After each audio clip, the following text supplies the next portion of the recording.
Hi, my name is Eric Smith, and this is an excerpt from my autobiographical series, My Life in Not So Much a Nutshell, but more of a Melon Rind, and this is from the second of those 4 books.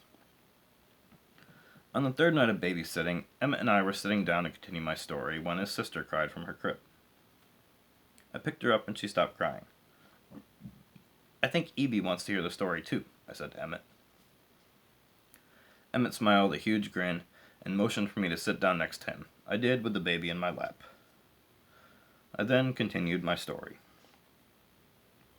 Over the next few weeks, Prince Amadeus gained the throne. His younger sister, who had been engaged to a villager named Andrew Short, postponed her wedding.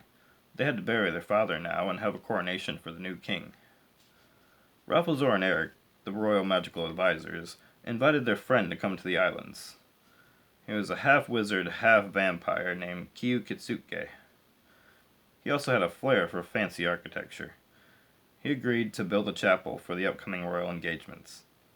Amadeus was grateful and agreed. At this point my arm was growing tired, so I shifted the infant to my other arm and continued. Kiyu built a large Gothic cathedral on Lake Ohana, which is near the northern shore of Inforgio. It had a beautiful bridge leading across the lake to the entrance of the building. I looked over at Emmett. He looked woozy. "Are you alright?" I asked him. I placed the baby in her bouncy chair and retrieved Emmett's diabetes kit. I pricked his finger, which he held out willingly. His sugar was a bit low.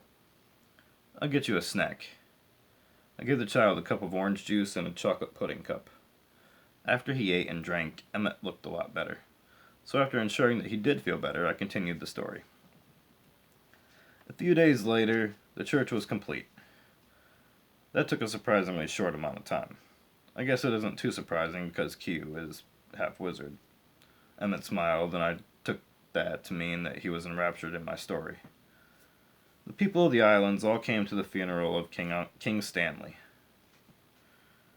He was entombed in the cemetery on Inforgio in a spectacular mausoleum with stained glass windows. Soon after the king's coronation, Princess Colette agreed to have her wedding.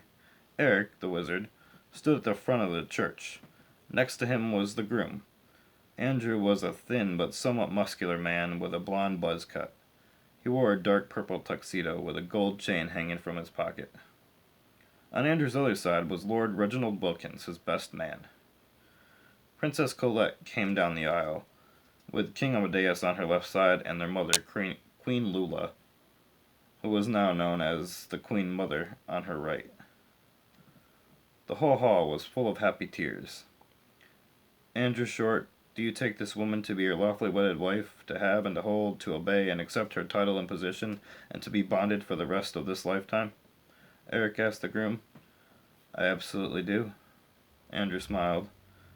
"Princess Colette Wiltshire of King's Island, in this newly renamed country of Q-Ville, do you take this man to be your lawfully wedded husband, to have and to hold, and to offer your position as a consort to you, and to be bonded for the rest of this lifetime?" The princess smiled, and her blue eyes glowed. "Yes, I do," she breathed. "Then by the power vested in me by the Universal Life Church, the Church of Rolfism, and the country of Q-Ville, I now pronounce you husband and wife, bonded for this lifetime." Eric waved his wand, and several beams of light intertwined the newlyweds' arms, hands, and fingers. It looked like a spider web, and then it vanished. The baby had fallen asleep, and Emmett looked close to it, so I ended my story there.